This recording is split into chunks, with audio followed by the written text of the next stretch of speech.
Okey, aku dah tahu pelakon popular mana yang kena reman selama 3 hari.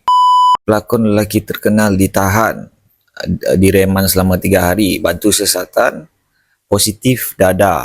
Apalah korang ni, tu pun susah. Ada yang cakap Nizam Zaidi lah, ada yang cakap Farid Kamil lah. Farid Kamil siap live lagi semalam tau. Tu pun susah sangat nak cari. Ni benda mudah ya. Cakap Detektif Conan. Oh my god. Tu pun susah.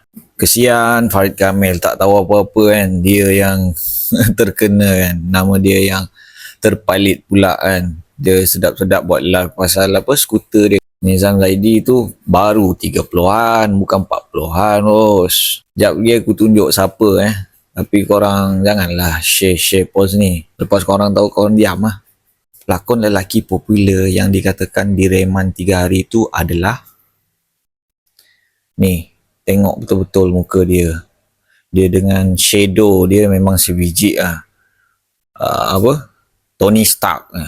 Korang tengok lah betul. Tony Stark, Robert Downey Jr., RDJ, Dr. Doom, Iron Man, dia semua. Dia ni memang jahat actually. Dia main dulu memang main dadah. Besok keluar lah dia. Apa Roger.